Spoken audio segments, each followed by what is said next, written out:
So you are all at the free webinar, Social Media 101, and this is continuing our Social Media 101 series from last year. So this will be the last webinar for this series, and it's called Building Relationships, Online Groups, and Brands.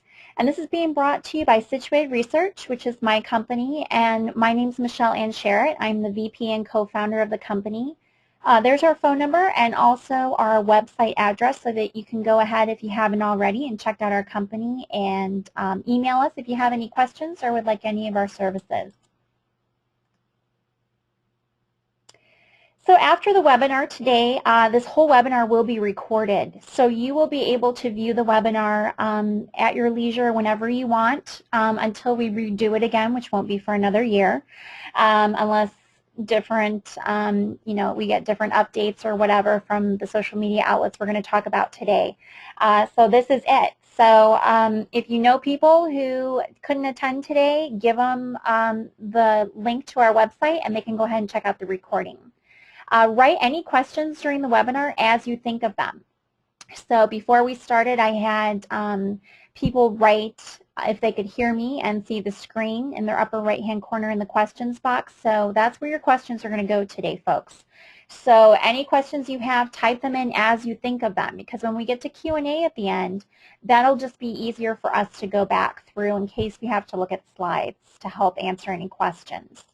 And if you do have questions after the webinar or future topics, or you're interested in our services, want more information, whatever it may be, email us at info@situatedresearch.com and we'll have one of our staff members help you out. You all will be muted for today's webinar. Before we started, a couple people said thanks for reposting this today on LinkedIn. After I reposted it this morning, we had an additional 235 people who signed up. So we're at full capacity today. We have over 1,000 people, 1,001 people, as much capacity as we can have for this webinar. So we're really excited. We hope that you enjoy today's session. I like my webinars to be enjoyable. We kind of have some interactive polls in here today. So when we do get to those, make sure you answer the question because that's good information for us. And it's good information for me too. As I go through the webinar, I can kind of steer the webinar into different directions based off of those answers. So that really does help me a lot. So I want to thank you all for attending today, and we're going to go ahead and get started. So what are the topics that we're going to talk about today? We're going to talk about, first of all, how do you actually find people on social networks that are discussing your industry, discussing topics that are related to what you're doing. We're also going to discuss building rapport with these individuals. So once you find these people, what do you do? How do you build rapport on social media outlets? How do you build relationships? How do you do that? What are the steps? Then we'll discuss the growth strategies for managing an online group, helping your company become a social enterprise. So how do you do that? We're also going to discuss using online meetings, webinars, events, and setting up local meetups to expand your online group memberships. We want you to get the full capacity out of social media outlets and out of your connections on social media outlets. Because it's one thing to sign up for a social media outlet and get all these people in your network and then do nothing about it. Or send an email ever so often, maybe once a month. You're not getting what you could be getting out of these networks. So we're going to teach you today how to do that. We're also going to talk about how today's customers are talking about your business on websites like Facebook and Twitter, and how to reinvent your sales and marketing in the process. We'll also discuss creating thought leadership through a business blog and how to use it to share your high-value content. How do you generate high-value content? And scientifically proven best practices for maintaining discussions and getting others to share your content. It's one thing to join networks and get a big network going and people following you and then writing up some blog posts, but how do you get people to share it? How do you get more people to your blog, to your website? The bottom line, folks, is that you want to use social media to your advantage to get business, to get known, to become an expert, whatever your main focus is. You have to set goals, and we're going to talk about that today as well. So the first topic on our agenda today is building relationships through social media outlets. So before we can even talk about building relationships in social media outlets, we kind of have to do a comparison of traditional networking and social networking. Okay? So everyone's gone to a traditional networking event. And basically, it's formatted usually. They have a speaker who talks sometimes, or you go to a restaurant and everybody just puts on name tags and just starts talking to one another. It really depends on what kind of event you're going to. Then, you start talking to people. You got to get a first impression of someone. So you have to make sure it's good. You have to make sure that you're dressed well, that you look good, you look professional, you act professional, you talk professionally. And then you start handing out your business cards. And we've all done this. We all go to traditional networking events. I still go to a couple that really work well. Some do work well, but you're going to find out that it's just easier to do social networking. So once we're done with this comparison, you're going to see that.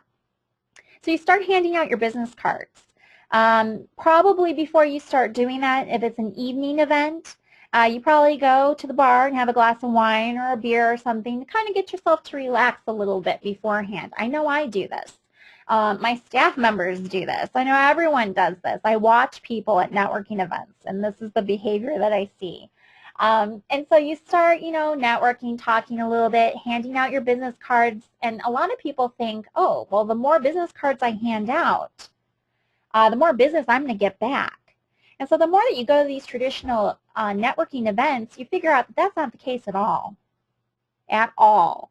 And usually there's travel involved. You have to go to a specific location. Could be in your area, may not be.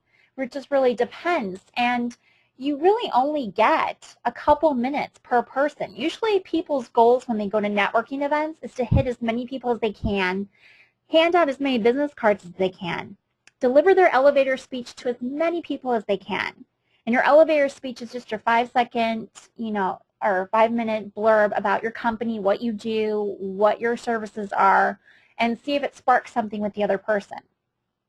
And that's it. And if you start getting into this long, long conversation with someone, you try to nip it in the bud right away to move on to the next person. So this is kind of the process that we all do. Sometimes we get involved in really good conversation, and sometimes it does end up into some sort of working relationship for both parties, but most of the time it doesn't. So do you really think going to a traditional networking event, you're really establishing a relationship within that 5 minutes that you're talking to someone and trying to race around the room, getting rid of your business cards and talking to as many people as you can? Do you actually even remember who you talked to? Now, I've gone to tons of traditional networking events. I'm sure you have too. And you always have that group of people who's hanging out at the bar, drinking way too much, being really loud and obnoxious.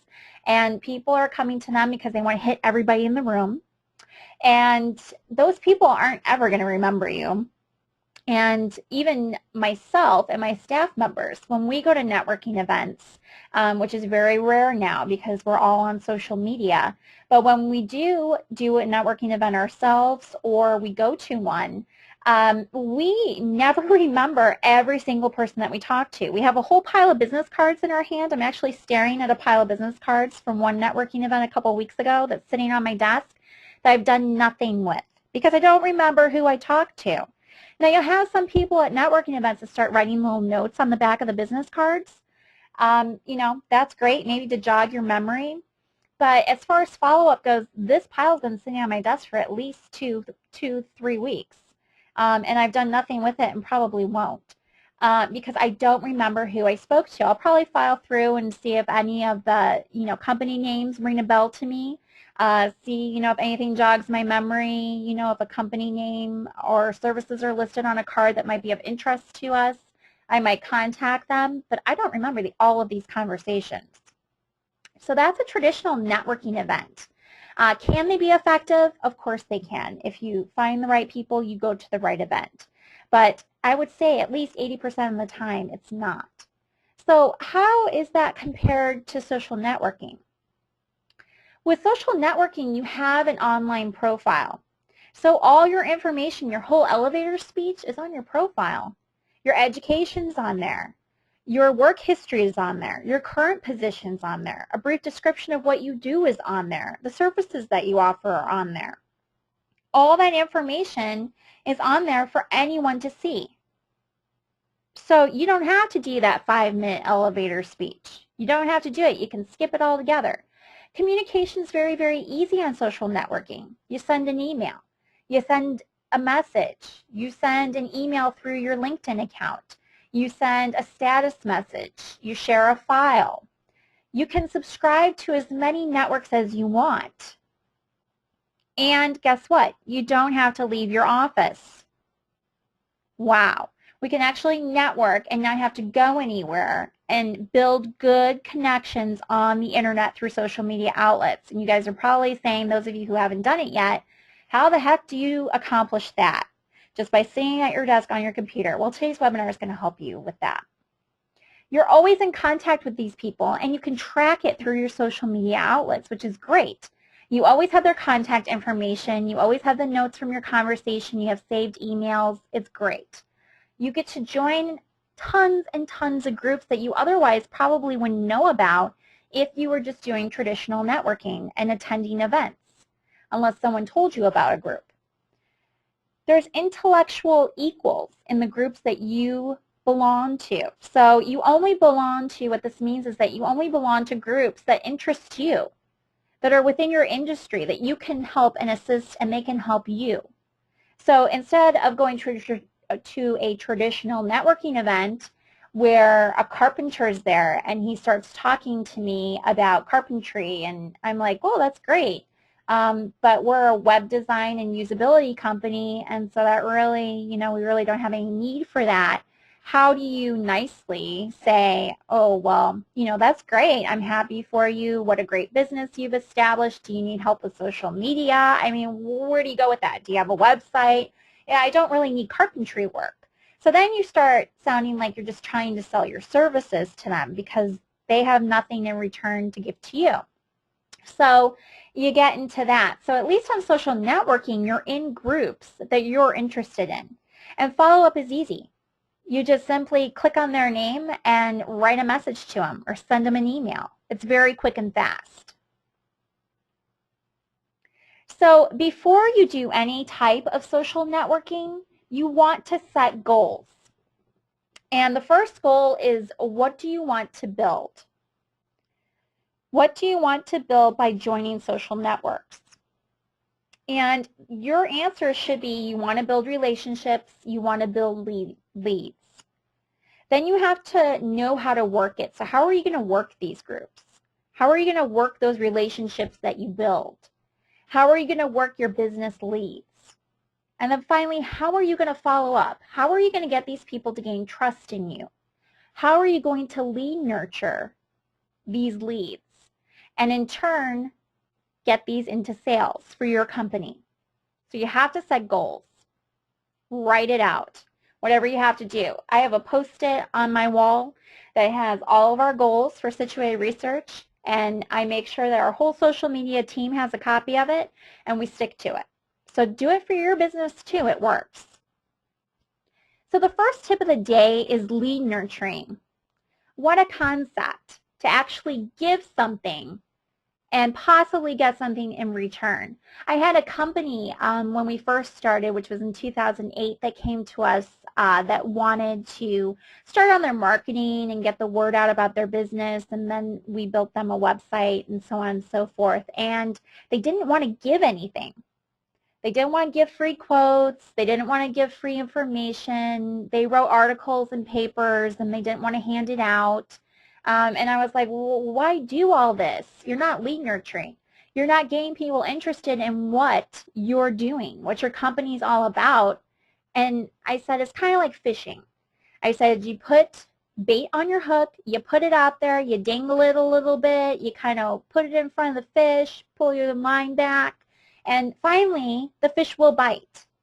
I said, it's the same thing with social networking. It's the same thing with your marketing. So they didn't get it. Finally, we convinced them. They started to do lead nurturing because they saw that it was working for our business. So they started to give free quotes. They started to give a couple free services here and there with certain packages, and their business is booming now. And actually, just a couple weeks ago, I sent them an email and I said, see, I said, how's lead nurturing working for you? And I felt like I was Dr. Phil. And I said, how's that working for you? And they're like, very, very nicely. Thank you so much for convincing us to do lead nurturing and giving something for free, because we've gotten a lot in return. So lead nurturing is very, very important. It shows your expertise. It shows that you know what the heck you're talking about.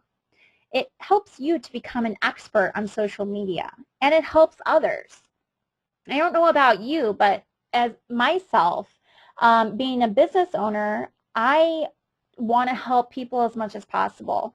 You know, whenever we do a project, I'm always putting in freebies here and there, you know, doing maintenance for free, whatever I can do, because I am really grateful for that project. I'm really grateful that that client chose us to do their project and to move forward with their website presence. And I'm just excited, and I want to see them succeed. So I help others. I post helpful articles on our blog, on social media outlets like LinkedIn and Facebook and Twitter. I answer questions. Within LinkedIn groups, you know, some people post questions sometimes, you know, about website design or usability or whatever it may be. And so I do offer my answers back to those questions, and those people will usually write back and say, thank you very much. That really helped me out a lot.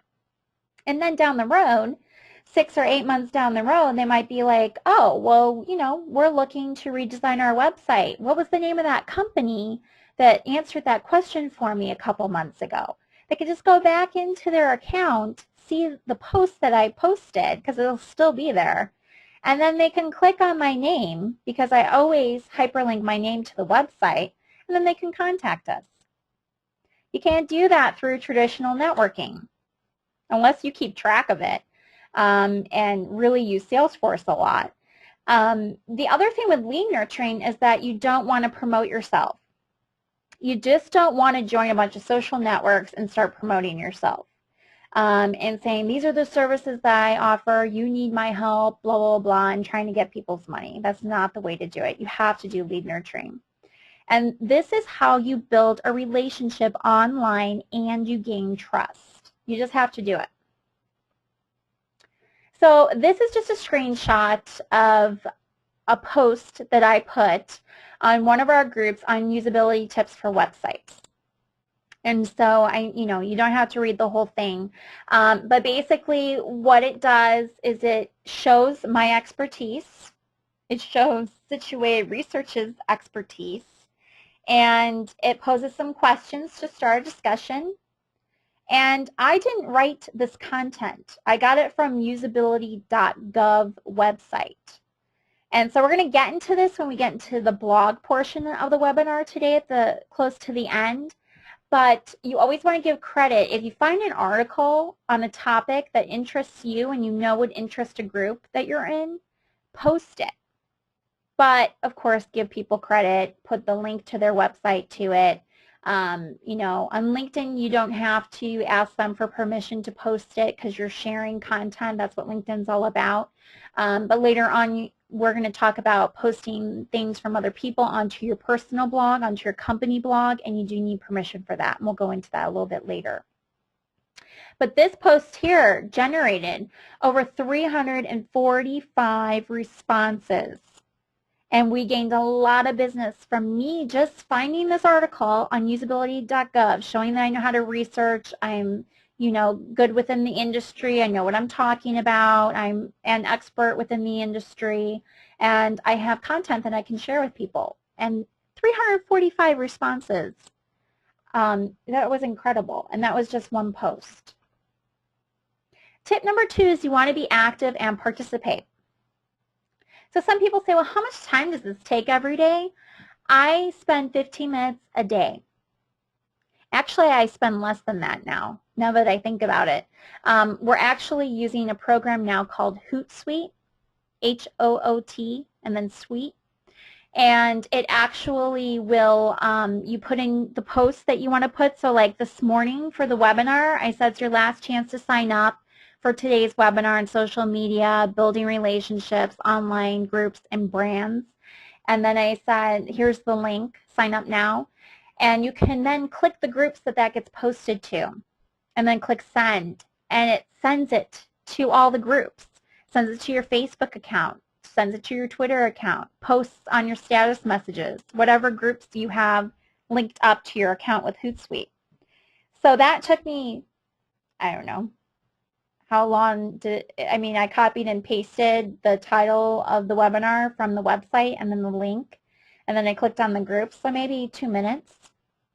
And I told you at the beginning that we got an extra 236, was it? Yeah, 236 people added on to today's webinar because of that post, and it took me 2 minutes to post. It seems like a no-brainer. So the 15 minutes a day is a little long. Now that you have things like Hootsuite and other menus out there that can help you to post to groups, it's a lot quicker now. And being active and participating within your groups means that you have to write comments. Somebody might post a post and write a comment, and then you read the comment and you have something that you can offer as well. Do it. Contact others, especially on LinkedIn. I mean, everybody's name's hyperlinked. You can go to their profile and then add them to your network and send them a message. Do it. Get noticed. Get out there.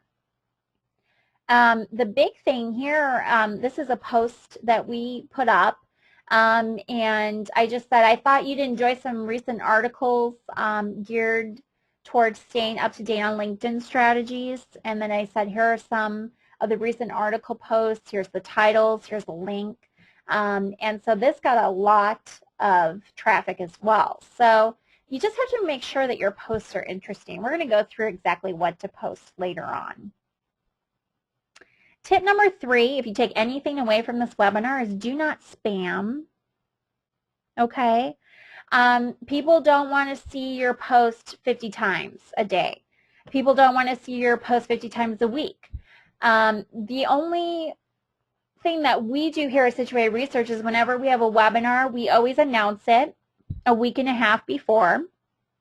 And then the Monday of that week, we go ahead and post it again, just because it's a new week. And then the morning of now, we are posting using Hootsuite. And as you can see, we got an additional 236, I think was the number, more people that got added to today's webinar because I posted this morning. Had I not done that, those people wouldn't have known about the webinar. So just don't spam, though. Don't spam the group and offering your services and posting a blog post or an article 3 times a week, the same one. Don't get obnoxious because you will get kicked out of groups. The most common mistake is posting to a group more than twice a week. Starting a discussion in the same group over and over and over again with the same title, or promoting yourselves using sales pitches and just listing your services. You don't want to do that. The discussion sections and the job sections keep separate. Some people on social media outlets think that they can post jobs in the discussion section. You want to post to the appropriate area, otherwise the moderator of the group will delete your posts. And eventually you'll be asked to leave and booted off the group. And you don't want that to happen because then you're going to lose all those contacts. The biggest thing on social media outlets before you post anything is please make sure your profile is complete. Like I said, your profile is your 5-minute elevator speech. So make sure it's completed. If you leave anything out, if you leave your education out, then people are like, I wonder why she did that. Maybe she doesn't have a college education. Maybe she didn't even graduate from high school. I don't even know. So what kind of expert is this person? People want to know who you are. Where are you located? What do you do for a living? What is your career? What do you do? They want to see a profile picture of you. Do you look scary? Do you look professional? A picture can tell you a lot. It's just like that first impression in a traditional networking event. Your complete profile also has tags and keywords that are searchable on the internet. And some people don't even know that. I was in HR. I worked for in HR for over 12 years, and towards the end, at the beginning of 2008, when I stopped working in HR and started up Situated Research with my husband, we started doing Google searches on people. We started looking at their social profiles.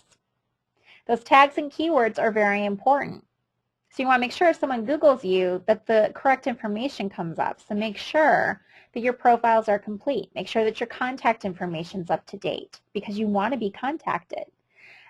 You want to make sure that you have reviews and recommendations of your work. This shows that you're not trying to hide anything. Share what makes you an expert too. Link your blog, your company blog, up to your LinkedIn profile. That shows that you're an expert, you post often, you give good information, you do lead nurturing.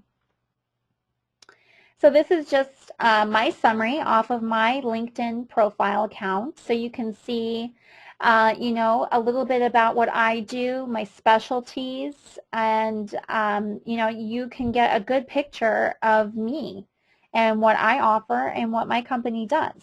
So it's really quick, to the point.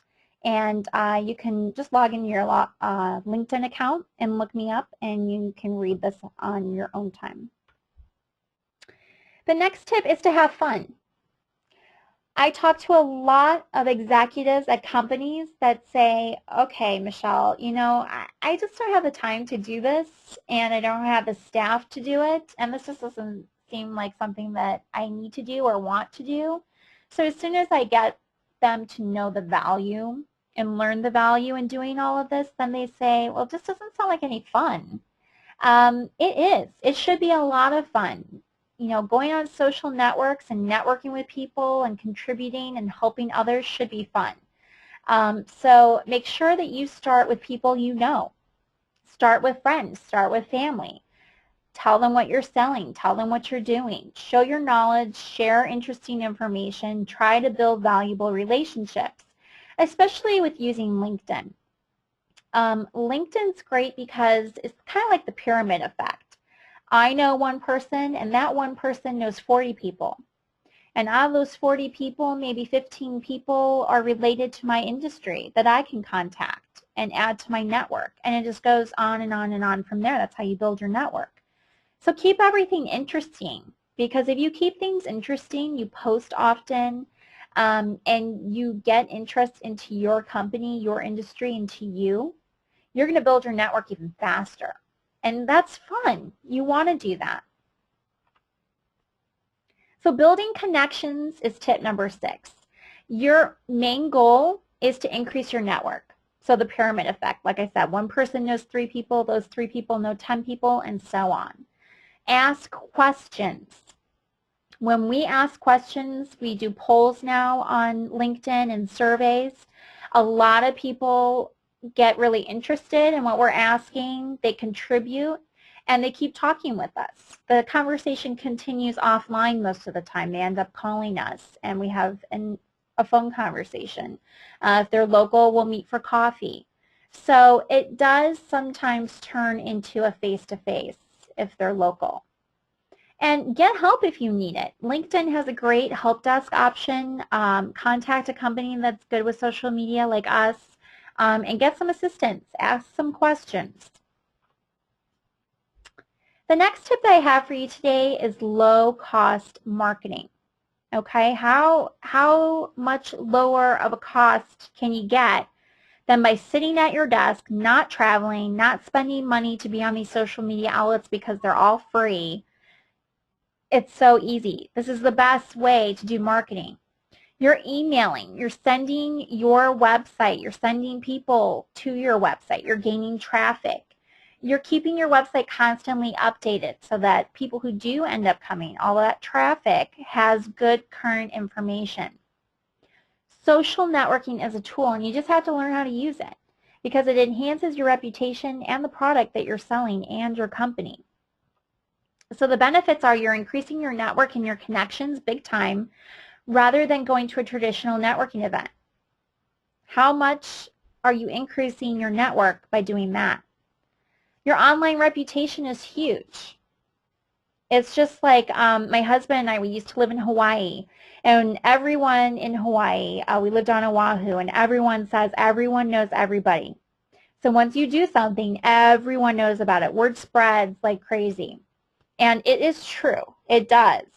And so your online reputation is kind of the same thing. Your, online, the internet is your little island. And you do one little wrong thing, and it gets spread pretty fast. Your company does one bad thing, and it's on the internet. So you really have to preserve that online reputation and your reputation. Low-cost marketing are benefits all to doing social media networking. And so some people say, well, what network should I belong to? There's so many out there. When we started our business in 2008, it was right when the economy tanked. That's when no one had money to do anything. And we survived. We're still surviving. We're doing really, really well. And the reason for it, and I owe our business all to social media, to LinkedIn, Facebook, and Twitter. And so those are the three that I talk about all the time. We do a social media campaign with clients, and those are the three that we focus on for all of our clients because it works. I would say about 70% of our business comes from LinkedIn. 70%. That's because we have a whole social media team that is on there who are a line of experts in social media and usability and web design. And we have them answering questions. We have them posting. We have them doing lead nurturing. We have them doing all of that. Before we had a social media team, I was doing it. And Dr. Sherritt was doing it. And it worked out well. I mean, we started our business based off of just using social media for networking. It works. So those are the three outlets that we always promote. And the biggest tip of all is that everything increases your search engine rankings. You choose your URL for your website, and then you have search engine spiders that go through your website, and you use your company name, and that helps you to gain some more rankings there. But you link your company to your home page. So what I mean by this is you go on to LinkedIn, you go on to Facebook, you have your company URL there. Anything you post anywhere, especially on LinkedIn, put your name, put your company phone number, put a link to your website because you're going to gain traffic. Everybody who reads what you wrote and likes what you wrote and it's interesting and all of that good stuff is going to click on it to see what you're all about. And you're going to get traffic to your website. And you can do this, on LinkedIn, they have a 50 group limit. And so a lot of my clients, I actually had one person who came to me last week and said, I want to belong to more than 50 groups. LinkedIn doesn't allow you to do that. I said, open up a new account with a new email address. And they're like, oh, you can do that? Yeah, you can do that. So there's ways around things, and there's ways to gain more groups, especially on LinkedIn. And so that's just one trick. And LinkedIn doesn't catch on. You can use as many email addresses as you want. You can have as many groups as you want, 50 groups per email address. So that's helpful too because you're reaching out to all these people. Excuse me. You can use your blog space.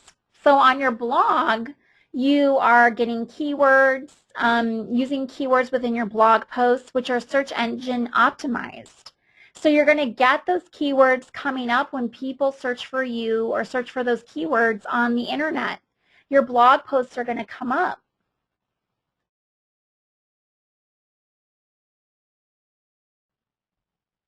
So right now what I want to do is launch a poll.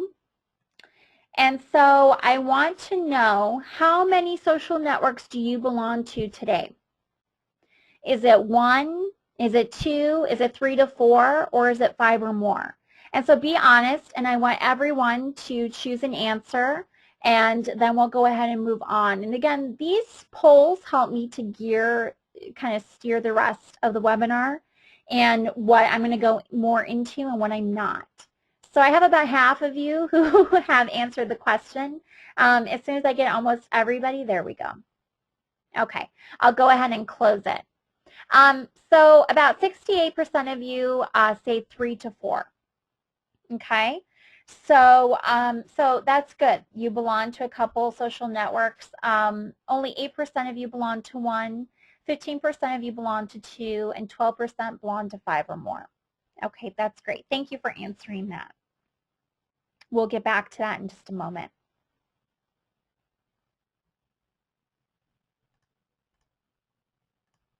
So the next slide talks about time devotion. And so again, how much time does all of this take? So what you want to do is you want to keep a social media calendar. And what I have is an Outlook calendar that keeps all of my appointments. And in there, I actually schedule out social media time.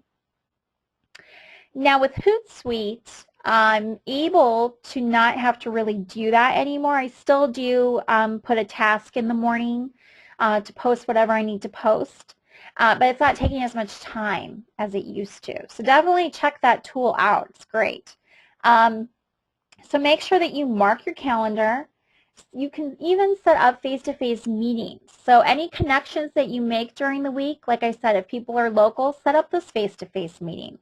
Those are still important because it gains trust with you. And what happens is that local person will probably go back onto their social media network, back onto the group where they found you, and they'll go ahead and post something like, oh, I met Michelle at a coffee shop here in Naperville, and she was very delightful, and we had a great conversation, and their services that they offer are great, and we're actually going to use them for social media help, blah, blah, blah, blah, you know, and they keep going on and on and on. That's the best way to get business. So do it. Go-to meetings are great. Right now we're using GoToWebinar, but GoTo also has a GoTo meeting where you can do online meetings. I just had a talk this morning with the University of Arizona for an RFP proposal that we did. And they said, well, how do you stay connected with your clients who are all over the U.S. and international clients as well? And I said, we use GoToMeeting. It's a great, fantastic tool. And you can even set up a webcam so I can see you, you can see me, you can see my desktop, we can go over your project, we can do whatever we need to do. So GoToMeeting really, really helps out a lot.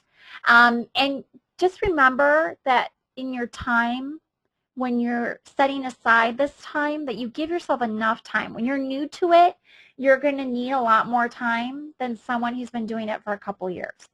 So just keep that in mind too. Even though it took me 2 minutes this morning to kind of get my social media stuff out of the way, it's not going to take you 2 minutes if you're just getting started. It'll probably take you an hour or 2 each week. So distribute that time wisely. If you need help with that, you know, send me an email and I'll tell you what my schedule was when we first started and what worked and what didn't work. Make sure that you don't tarnish relationships. Everyone's connected on the internet, just like in everyday life. So think of the internet as an island that you don't want to disturb. And do webinars. We do webinars twice a month on a topic, and we make sure that, you know, it's a topic that everybody's interested in, that there's some sort of interest there, that we spark your interest, that we get you thinking about things that you otherwise wouldn't have thought of. And so we do that twice a month. And look at it today. We have over 1,000 people, 1,001 people attending. And there are a lot of people who emailed me before saying that they couldn't register. So we're probably going to have another session. I'm not sure what we're going to do about that. But, you know, that's a lot of people. And that's just from webinars. So we've got some homework for you. And your homework is to make sure that all your social media profiles are completed. Okay, and just because we're at the homework section doesn't mean we're done with the webinar. We still have an hour left. So this is just the homework for this section. So make sure that all your social media profiles are completed. Generate a powerful message to be posted that shows you're an expert within your industry. So come up with a powerful message this evening and then post it tomorrow morning. That's another thing that I didn't put in the webinar, but that I will add, is when is the right time to be posting to these social media outlets? And the best time is in the morning. Here at Situate Research, we're located on the outskirts of Chicago, and so we're in the central time zone, and I make sure that all of our posts go out by 6 a.m. Our company newsletter goes out by 6 a.m. All social media posts go out by 6 a.m. Anything that I'm sharing for the day goes out by 6 a.m. So the East Coast gets it, and everybody gets it when they get to their office and open their email right away. I want us to be the first thing they see. So that's what we found to be effective. Everyone says, oh, you know, do it on Mondays or Wednesdays. Make sure you do your webinars on Tuesdays and Thursdays between this time and this time to accommodate for all time zones. You know, here at Situate Research, we have all of the webinars recorded, so time really isn't an issue for us because this is recorded, but maybe other companies don't do that. So that could be important, but just know that there are certain times that work really well, and that's just what works for us, and you kind of have to do trial and error sometimes too with your business to see what works and doesn't work. Another part of the homework is to post this powerful message that you come up with this evening to all your groups with a link to your website. So post to your groups, put your name, put your title, put your company name, and put a link to your website. I want you to watch your traffic on your website for the next week.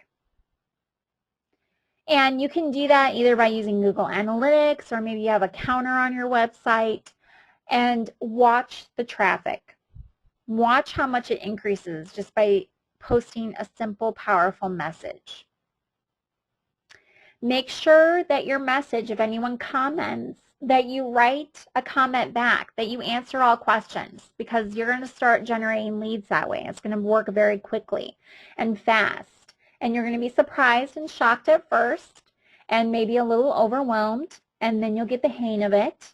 And if you do all the practices that we've talked about so far, and will for the remaining of the webinar, you will be successful.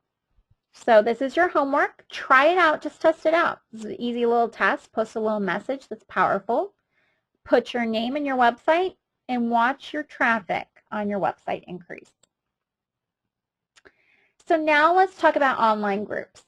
So we talked about building relationships. Now how do we build online groups?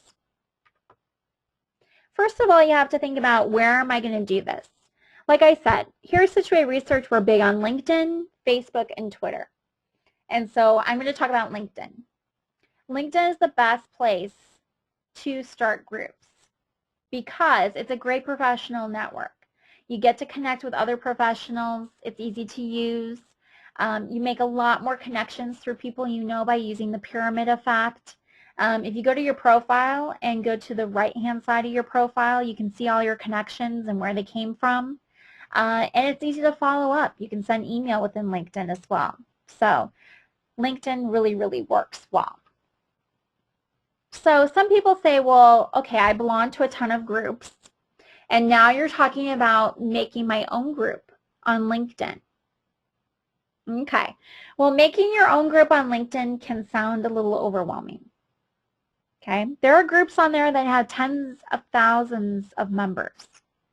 Then there are groups on there that have maybe 100 members, maybe 50 members.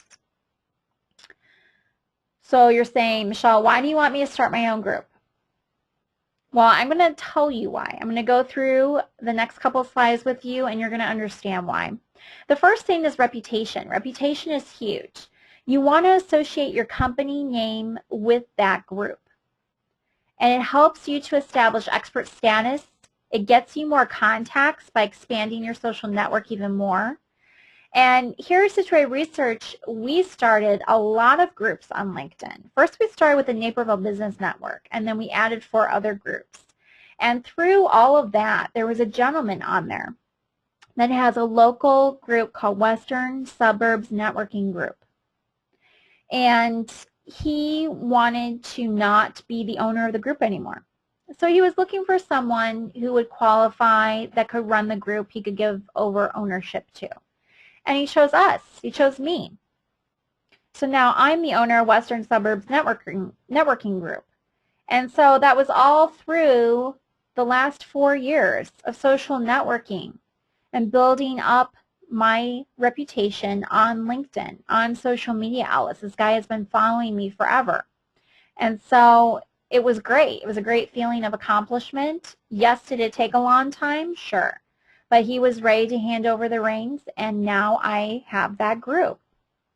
So we have Chicago Business Network, Naperville Business Network, Brookfield Business Network in Wisconsin, the Milwaukee Business Network.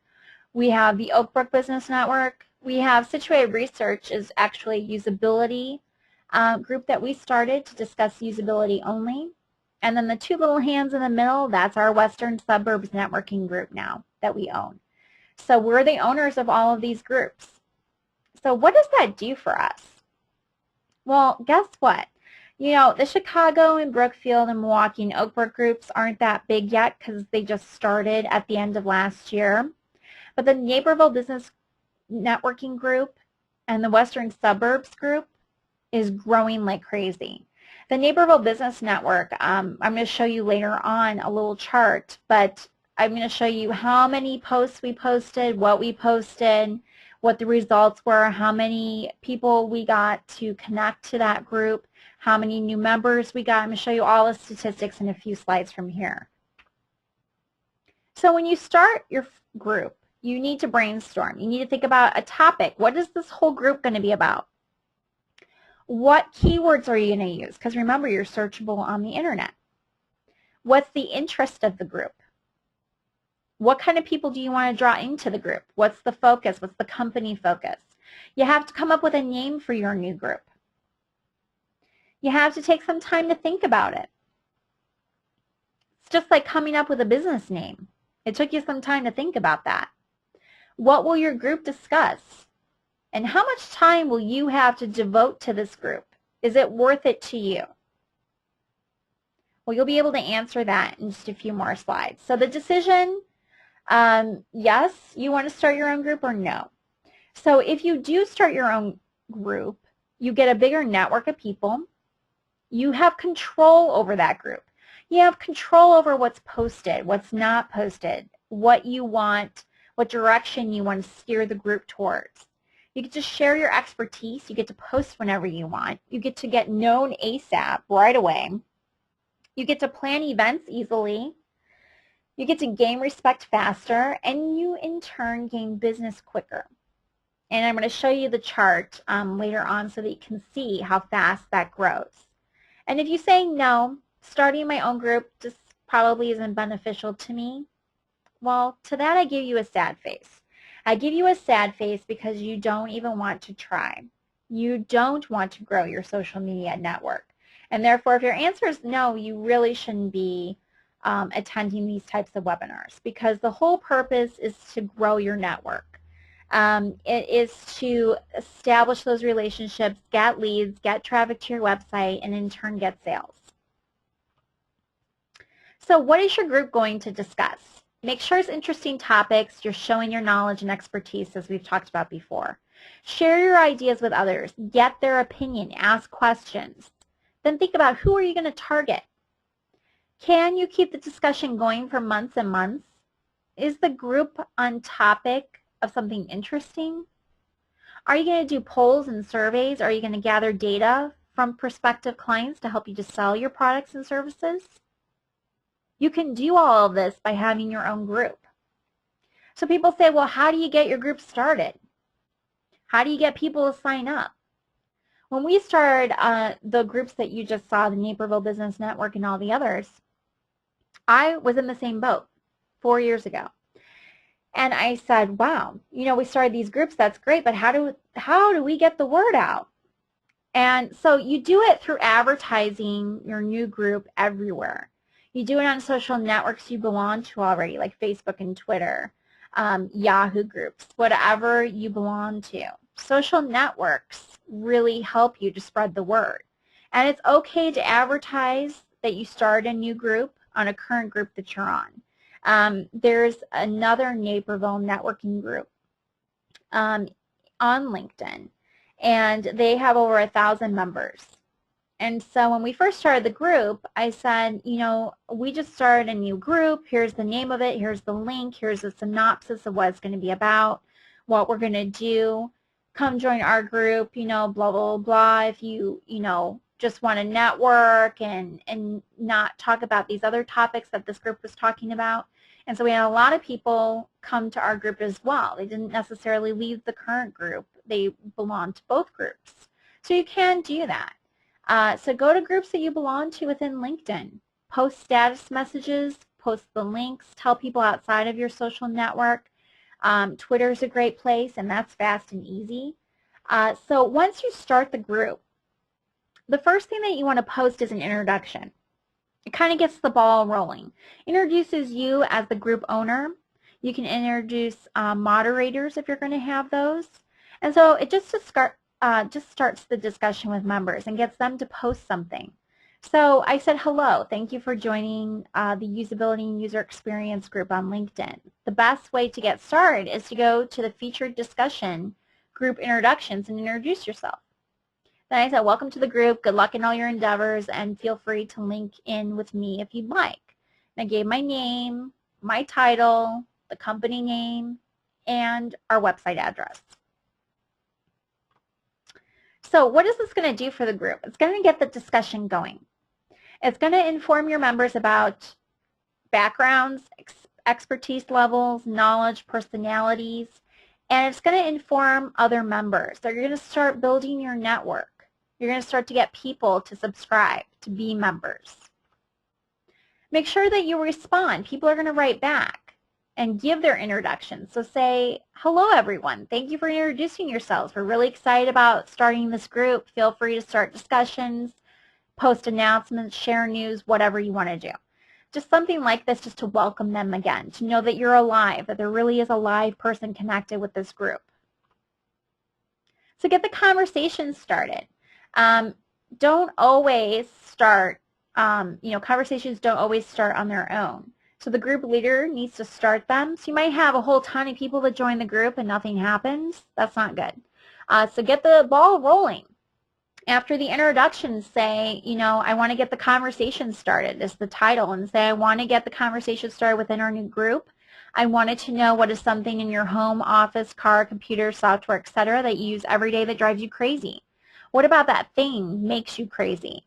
Is it the interface, the functionality, or the overall thing? Tell us about it, and at the same time, vent your frustration. So it's a cute little way to get people to start talking about usability and the things that they use in their everyday lives. It just makes them irritated and they don't like using, and what don't they like about it? And so then I can come back and respond to those and start getting the conversation rolling.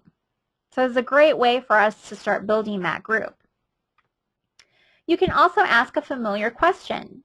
Keep the topic and group in mind when you do this. Keep it interesting, fun, engaging. So I said, I wanted to know what is something in your home, office, car, computer, software, etc. that you use every day that drives you crazy. So it's kind of funny. It's like everybody has something in their everyday lives that just drives them nuts, whether it's their car navigation or their office phone, whatever it is. And I want to get people to start talking. And then, someone might say, oh, my menu navigation in my Lexus just really makes me mad. And then someone else will say, oh, what kind of Lexus do you have? Blah, blah, blah. I have this type. It really drives me nuts about this piece and this and that. And then I can chime in and start talking to them a little bit. So it just gets the conversation going. Back to time management. How often do you post? How often do you check into your group that you started? You want to check in daily. And this seems like, oh my God, I don't have the time to do this. It takes 2 seconds. You log into LinkedIn, you check your group, you see if there's any messages, any comments. If there are, you write back. It takes about 20 minutes. If there are comments, to respond back, a really good response. And if there's no conversation, you can generate a new discussion to get it going, and you can keep the conversation going. Just keep everything active, because if it gets stagnant, people leave or nothing happens, and there's no productivity on the website. So stay active. Every conversation, you need to write something. So if someone else starts a conversation, you as the owner of the group should start posting. Now, once your group gets crazy over, I would say, I think our group got out of control at like 300 and something. And so I couldn't post and keep up and, write back to everybody who started a new blog post or a new post on the LinkedIn group because everybody was doing it. And that's what you want to have happen. You want people to start the conversation, to be using the group the way you intended it to be, so that you don't have to do that. And then eventually you don't really even need to be monitoring. I mean, you can log into LinkedIn, see if there's a message to approve or members to approve to get into your group, and that's about it. It pretty much gets self-sustaining by then. So right now we have 865 people in our Naperville networking group. And that's building now that we just got the Western Suburbs networking group, because we're going to have all those people converted over to our group to close out the Western Suburbs group. So that's how you get these things started.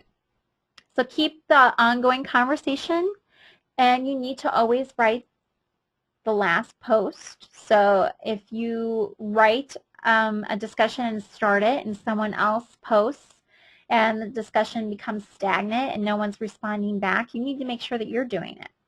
Just stay active and involved and contribute. So new information you constantly want to be putting on your groups, any articles you find, journal articles. You're reading your new morning newspaper and you see an article that's related to your group, find the online version and share the article. Make sure that you use credible sources. You can share photos, links, email addresses to other people you've networked with, and just keep networking. Make sure that you're doing that. So ever so often within groups, people will start a discussion, and then other people will respond, and then disputes start happening, or arguments break out, or disagreements. I've seen this happen a lot. I have seen people get kicked out of groups because they just go at it with someone online. They're not very professional. So what you want to do if this happens, someone disagrees with what you wrote, stay calm and steer the conversation in a different positive direction. Never side with anyone. And the other thing that should be on here is if anyone argues or disputes what you posted, have some credible backup evidence to post and say, well, I understand where you're coming from. However, this is factual and this is where I got this information, and you can double check it at blah, blah, blah website.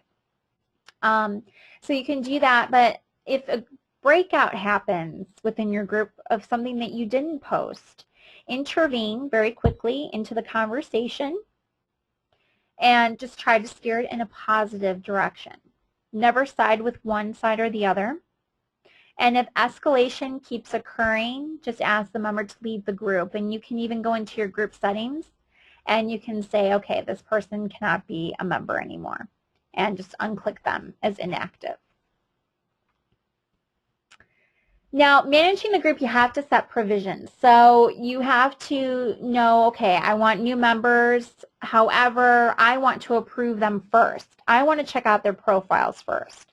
I want to make sure that they're not a red flag with LinkedIn. I want to make sure that they didn't get kicked out of a bunch of groups. So I want to be able to approve them. I just don't want to allow them in when they click join. So you can do that. And you can set boundaries. You can say, okay, this is what I'm going to discuss and this is what I'm not. These topics are off the table. Am I going to allow announcements for webinars?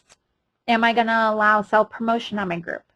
Am I going to allow people to sell once they do lead nurturing and establish a relationship with someone, or should they take that offline, off the group?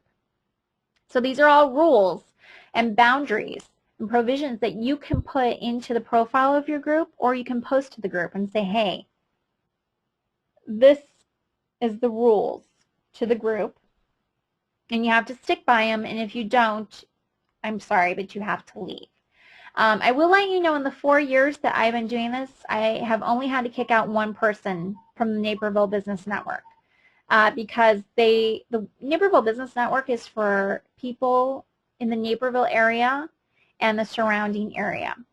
And they were from Georgia, so I had to kick them out. I said, I'm sorry, this is for local companies, blah, blah, blah. So that's the only reason, but I have been in groups where, you know, disruptions have broken out and arguments, and people have had to get kicked out. So just set those rules up front. And how assertive are you going to get with people? How are you going to handle disagreements, lack of conversation, continuing discussions? Are you going to involve other group members? Do you want moderators? What's your game plan from the beginning all the way to when you want to close the doors on the group? You know, just like this gentleman with the Western Suburbs group. He just didn't want to take it on anymore. Wanted to hand the reins off to someone else. So what's your game plan? What do you plan to do with this group? So now we're going to talk about how to start a LinkedIn group, the actual steps. And this is just a couple slides on how to do it. So you log into your LinkedIn account and you go to your groups. And then what you do is you click on Create a Group right here. So LinkedIn groups, they help you to stay informed and keep in touch with people who share your interests. So you want to start a group. So create a group. And then you'll come to this screen. And this is where you're going to put your group identity, your group information, your group settings. So for your group identity, you can put a logo in. So all the logos that I showed you earlier of the groups that we have, we actually designed those logos. So we put those in. You can do a small logo, put in your group name, group information, and then your group settings. For your group information, what they want you to do on LinkedIn is to pick a group. What kind of group is your group going to be? Is it an alumni group? Do you belong to a university? Is it a corporate group just for people that work in your corporation? Is it a conference group just for conferences? Is it a networking group? So you would choose networking group because that's what you want to do, unless you have another purpose. Then you want a summary.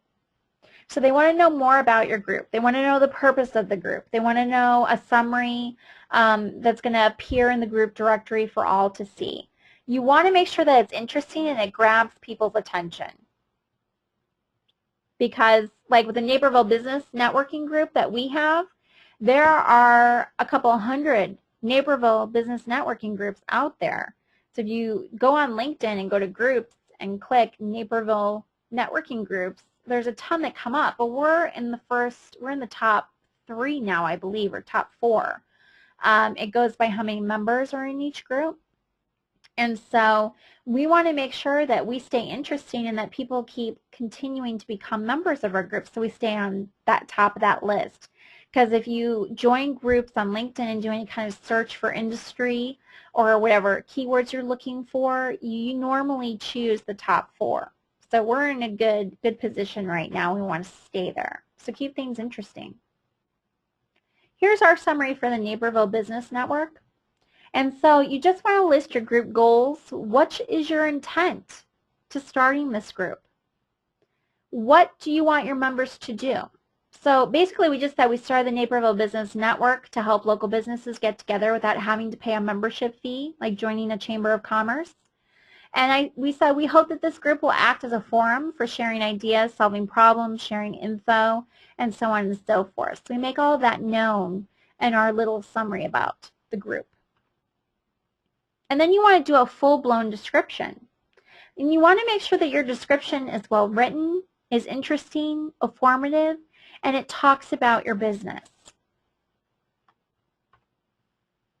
So once the group's developed, here's our usability group. This is what your page will look like, and it'll say about this group, when it was established, how many members, what type of group it is, who the owner is, and the website link. And then to the left, it'll have your logo and your little synopsis about the group, and then all your members. Then you're going to go into group settings, and you're going to set your group owner email, so you'll just type in your email.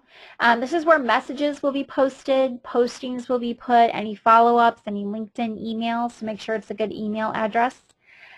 Group visibility, do you want both boxes checked? Do you want to advertise the group better? You can do all of this through here. Next, you can send invitations. You can send invitations to people who are currently within your own network to have them join your group. So you just simply type in the first name of the person who you want to connect with, send an invite to. Already gives you the subject and the welcome message. I didn't write that. They write that for you. And you hit send invitations. And so that's another way to gain people to your group. So just go to your current connections. You can even do people who are not on LinkedIn if you have their email address, anyone you know, and even others from other groups that you belong to on LinkedIn. Then what you can also do is pre-approve people. So let's say people within your organization, you want to make sure that they belong to your LinkedIn group. So you can pre-approve them if they're in your LinkedIn connections through this screen. And then you have your group and you start a discussion. You enter your topic or question, your additional details, and then hit submit for discussion, and you're the first one. So that's kind of the process that you take to start your own group. How does your group survive? Is your group going to be on LinkedIn for one day, or is it going to be up there for years to come? It's really up to you and how much you put into it. It depends on your interest level. It depends on how well you do with social networking, what topics you discuss, what people are contributing. Are you keeping the discussions going? Is it benefiting anyone? Is there a real purpose to the group? Are you helping anyone? Is the word spreading? Is the group growing? You really need to keep track of this. So here's our member projections for Naperville Business Network Group. And in 2009, when we first started the group, we had 25 members. That's how we started out. By the end of 2010, we had 200 and something members. By the end of 2011, we had 865 members. And in 2012, we hope to have at least 1,200 to 1,500 members. That's our projection, and to keep it growing. So you can see when we first started out, 25 members really isn't a whole heck of a lot. And it took us a whole year to get up to 200 and something members. And then from 2010 to 2011, we gained almost 700 new members because we were active, we were involved, the word was spreading, and it worked great. So the previous year profits, so you're saying, okay, you join some social networks, you get on LinkedIn, you start a group, you grow your network, you might get a sale here and there. What really is all involved? And how many sales did you really get out of all of this? Is it worth it? So in 2009, we had 25 members. I posted once a week. Promotions that were posted on our group, I would post once a week. I would talk to people about our services, try to spread the word. Even though in this webinar I said don't do that, I do mean don't do it. We learned our lesson very quickly. The total expenses to do all this was nothing except my time, which I was happy to give up. The leads that we got the first year, I got 5 leads from those 25 members, and out of those 5 leads, 1 became a sale. And the one that became a sale was a friend. Okay? So I did self-promotion, which I told you not to do. I only posted once a week, and I got 5 leads, 1 sale, and it was a friend. So I don't really think that counts. In 2010, we had 250 members. I started to post at least twice a week. We did no promotional posts whatsoever. Total expense to me was 0 except my time. The leads that we got were 62 out of that 250 members. And the sales that we got were 15. And none of those were friends. Those were all new clients. Last year, we ended the year with a bang. We have 865 members at the end of 2011. I posted twice a week. No promotional posts, cost me nothing. We got 345 leads out of those 865 members. And out of those 345 leads, we got 145 sales. Not from anyone we knew, just from networking on LinkedIn. So if you think each sale at our company is $3,000 and up, that's a lot of money. That's a lot of revenue that we brought in just from LinkedIn, just from that one group, I should say. Not from LinkedIn as a total because we belong to over 50 groups, but this is just this one group. This is just from the Naperville Business Network. So I put this chart up and put it together to show you that it works, and this is just one group, okay? So what worked for our groups was that we were in constant communication with people. We responded immediately to posts. We kept the conversation going. We did a whole heck of a lot of lead nurturing. And we provided interesting reference materials and topics. Now my schedule is pretty much this. I post a question. I share an article later in the week. The following week, I share a blog post that we've written or one that we share. And then I post free webinars for the month. This is what my posts consist of. That's it. So earlier we said we'd talk a little bit about online meetings, webinars, events, local meetups. These all really help you to expand your online network. And we offer these items within our groups. Within your group or groups you belong to is what you want to do. It increases awareness in your area, and it improves your online network. So earlier when I said if you do your own networking event or your own local meetup, a lot of people are doing lunch meetups for maybe an hour where you go to a local restaurant, pay 20 bucks, you get lunch, and then the speaker talks on a certain topic, and then you get to network a little bit. A lot of people, a lot of our clients have gone to networking events where people say, oh, your name seems familiar. And then they remember, oh, I saw you on LinkedIn. You're in one of my groups. Oh, I love what you do, blah, blah, blah. And the conversation goes on from there. So it's just building those relationships, and it's so easy to do. So now we're going to talk about creating thought leadership with a blog. I am huge on social media, and the second thing that I'm huge on is blogs. The first thing actually is usability, I should say. Then social media, then blogs. I think that every company should have a blog. And we have a whole webinar on building your own blog, and we're actually going to get into it today as well. But blogs are so important because they show that you know what the heck you're talking about. They show that you're an expert within your industry. They show that you care about users who come to your website, because it shows them that you understand, and that you understand the problems that come up with your clients, and you understand how to answer those problems and how to solve those problems and how to encourage improvement within other people's companies, and you want to help people. And that can all be shown through your blog and your website. I do all of our interviewing here at Situated Research, and whenever I interview someone, I always say, well, what do you think about our company? You visited our website, what do you think? And they always say, you know what, your website and your blog really conveys to me that you understand people, that you're caring, and you really care about your clients. And I'm like, holy mackerel, you got all that through our blog and our website? And then they're like, well, now talking to you too, I get that too. But it's just a great feeling to know that you're helping people. And the best way to do that is through your blog, lead nurturing. So I want to do the next poll here, and I want to know, do you already have a blog set up?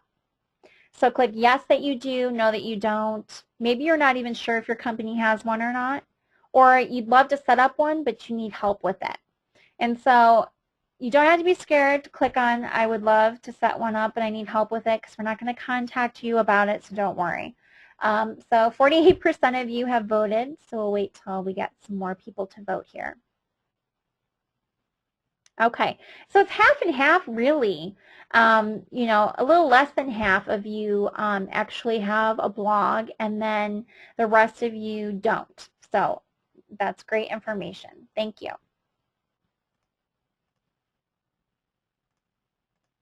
So now I want to know how many of you are really using it. So let me go ahead and launch that. Are you using your blog weekly? Or yes, I use my blog a couple times a month. Or no, I don't use my blog at all or rarely. So go ahead and click on your answer. And it's always fun when we post this question, and I'm actually going to show you the results in just a second so that you can see them as soon as I get everybody to vote. Okay, I guess that's about right. Okay, so I'm going to go ahead and close that, And I'm going to go ahead and share the results here with you. Okay, so you can see 14% of you said, yeah, I do use my blog weekly. 14% of you said, yes, I use my blog a couple times a month. And 71% of you said, no, I do not use my blog at all or rarely. So thank you for answering that. That gives me a lot of information and tells me that we really need to talk about the next couple slides. So first of all, for those of you who don't have a blog at all, what is a blog? Real quickly, a blog is a type of website, and it's usually maintained by an individual with regular entries of commentary, descriptions of events, or other materials such as graphics or video or whatever you want to post. And it's usually in chronological order, reverse chronological order. So the newest post is always on top. Okay?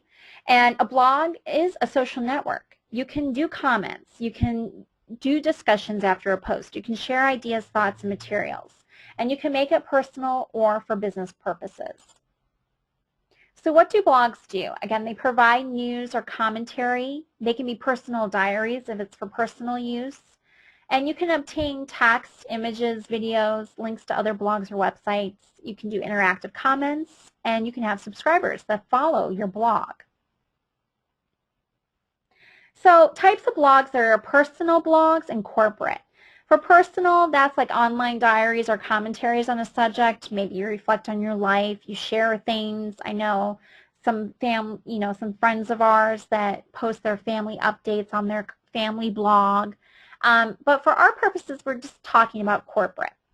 And for corporate blogs, they can be private, or in most cases, they're used for business purposes. You can use them for internal use only for employees, or you can make them public. And they're great for branding and getting the word out about your company. So you can also make blogs by genre. So you can focus on a particular subject like politics, human reform, schools, etc., your industry.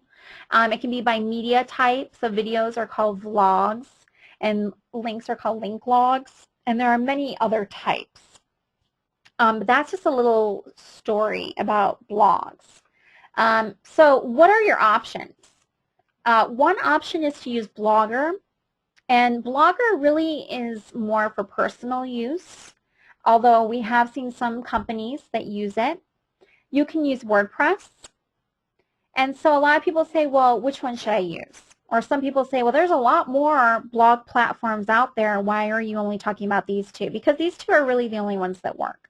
Blogger really works for small businesses, small mom and pop shops, and WordPress is really for those big professionals. Those big companies that I would say have at least 20 employees or more should be using WordPress because it's a professional platform. So let's talk about Blogger really quickly. Blogger is really easy to set up, and I'm going to kind of go through that with you in the next 3 to 4 slides, and then we'll talk about WordPress. But Blogger, you share your thoughts, photos, and more with friends around the world, or you can use it for your small business. It's very easy to use. It's easy to post text, photos, and videos from the web or your mobile phone, and it's very flexible. So you have unlimited flexibility to personalize your blog with themes, gadgets, and a whole lot more. So very quickly, what you do is you simply go to blogger.com and click on Create a Blog. Pretty simple. Then you create a Google account because what it's going to do is connect your Google account to your blog. And so this is really good for search engine optimization purposes as well. So you're going to put in your email address, enter a password, so you're going to create an account. Then you're going to give your blog a name. So what's the name of your blog? Come up with a good title because this is what's going to be published. This is what's going to be searchable on the internet. So if it is for your company, make sure it's a good name. And then put that name into the URL address space because that's going to be the URL to your website, and then check the availability, and if it's available, click continue. After you do that, you're going to choose a template. So what do you want your blog to look like? So you can choose among a lot of templates, so you can choose, and then you're going to get a screen after you choose a template that says your blog's been created. You can start blogging. So click start blogging. And then you're going to get your dashboard, and you can view your profile, edit your photo, whatever you want to do. So I want to start a new post. So I click on New Post, and I put in a title, and I start typing my blog post, and then I put in some labels to this post for search engine optimization. So these are the keywords that people will search in Google or Bing or whatever search engine they're using, and my blog post will come up. And then when I'm done, I say publish the post, and it's published. So it takes maybe, I'd say 30 minutes for someone to develop a blog on Blogger. Now WordPress is a little bit more tricky. WordPress does have a template system. There's no code experience needed, which is good. There are themes for you to choose from. However, here at Situated Research, we like to integrate blogs into websites. And just real briefly what that means is that we can use a WordPress theme and manipulate the code so that it looks and feels just like your website. So an example of this is go to situatedresearch.com, and you can go to the website and click our blog, and you'll see that the graphics and everything look just like the main website. So it's good because within web design, you like consistency. You don't want to take people off of your website. So a lot of people have a blog, and you click on the blog menu option, and it takes you to WordPress.com, or it takes you to Blogger.com. It takes you somewhere else. The problem with that is then they start searching your blog, they're reading it, and then they click close, and they never get back to your website. You can lose business that way. It also helps with search engine optimization for your website by integrating your blog. Another good website to look at where we did this is HelenSherrittInteriors.com. So all one URL, HelenSherrittInteriors.com. This is my mother-in-law's website. And here, her whole website is actually a WordPress theme. And we just manipulated the code to make it into a website. And she has her blog integrated as well. So it helps her with her search engine optimization, helps her with her traffic to her site, helps her to keep that consistency, and doesn't have people going to her blog and being taken to another website. So it keeps people on her main website, which is the purpose. So just two examples that you can check out to see what a blog integration is. So it's very search engine friendly. You can assign multiple categories to different articles. You can do a lot of tagging and keywords, and it's professional. It has tons of features. You only need an email address to start a blog. And there's templates that you can download, and you can continually save your posts. There's also that tag system, so your tag words are put at the top of the list with popularity. There's spam blockers to keep spammers off that might spam you to post different comments and things to benefit their website that has nothing to do with your blog. You know, and you can import, if you start with Blogger, you can actually import your Blogger blog into WordPress. So if you're using Blogger right now and you want to convert over to WordPress, it's very easy to do. You can add widgets to your page. There's no coding needed, and there's a bunch of plugins. You can put event calendars, social media buttons, whatever you want. So if you're looking to migrate your Blogger blog into WordPress, you can contact us. If you're looking to start a WordPress blog, you can contact us as well. I'm not going to go through how to do that here in this webinar because it is a service that we provide. It's a flat rate of $450, so we'll set it up for you. We'll get you started with your first post, and we'll train you as well. And that's all included in that price. So what should be posted? Again, articles, stories, videos, photos, your own content. The only thing that you don't want to do is don't post personal stories or job issues. Be careful around politics. Stay away from writing articles exclusively to sell a service that you offer unless you give valuable information to the reader. You never know who's reading your blog, so just be careful. And reference everyone. This is the legal issues that I talked about earlier. If you find something on the internet that you want to share on your blog, you have to ask permission to post on your blog. You can do it, but you have to first ask permission. You also want to maintain your blog. So you want to make sure that you're writing weekly your own article. You want to make sure that that post is interesting. And you want to block out that scheduled time on your calendar to write a post of your own. And then you want to respond to any comments that are posted. Monitor your blog posts to make sure that you don't have messages just sitting there. Respond right away. Change what is posted. Change it up. Make it an article one week. Then choose your own material that you write. Then choose an article that an expert within your field wrote. So change it up. So the legal question that came up was, can you post others' work? Yes, you can, as long as you get permission from the owner who wrote it. So if you're surfing the internet and you find a great article that you want to share with your subscribers, just simply contact that author of that post and ask for permission and say, this is what I want to do. It's going to give you exposure and it's going to help my subscribers. Is it okay?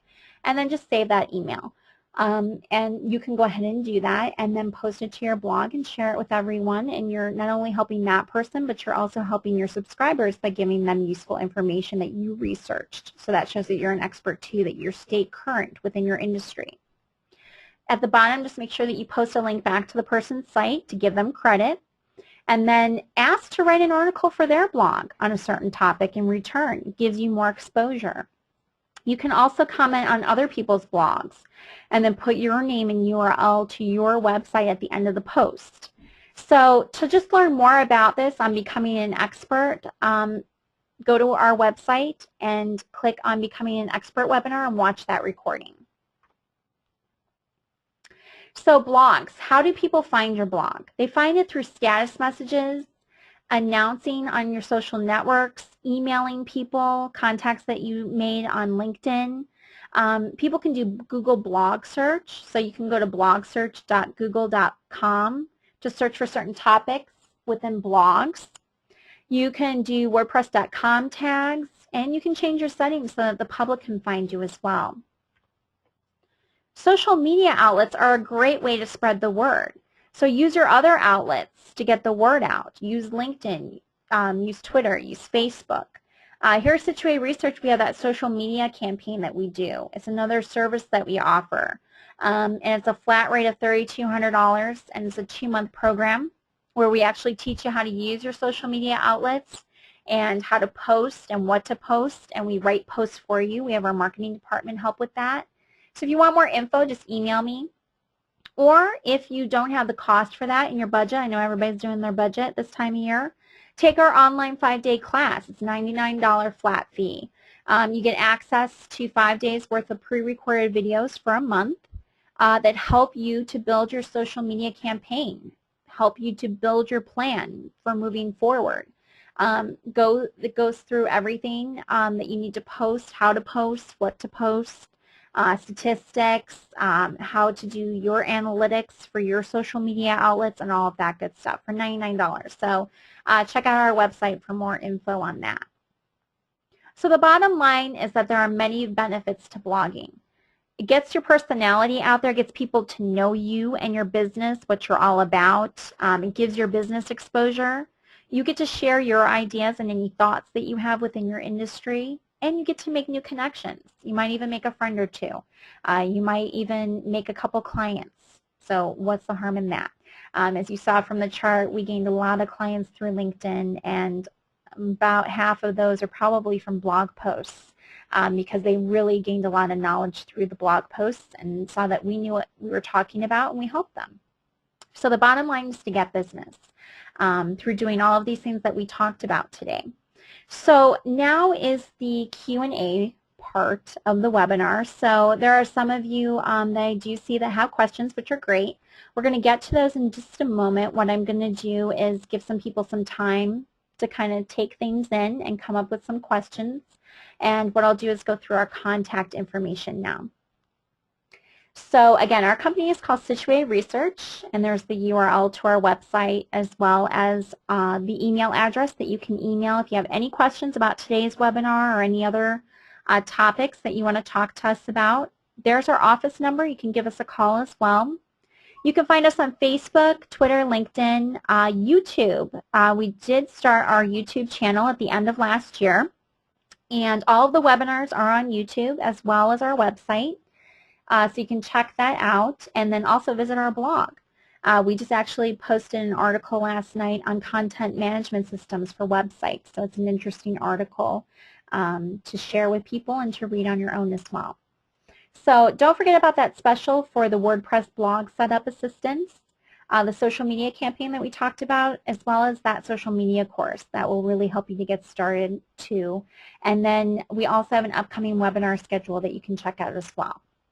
So I'll leave this up for the next couple of minutes, and then now I'm going to go ahead and answer any questions that you folks have.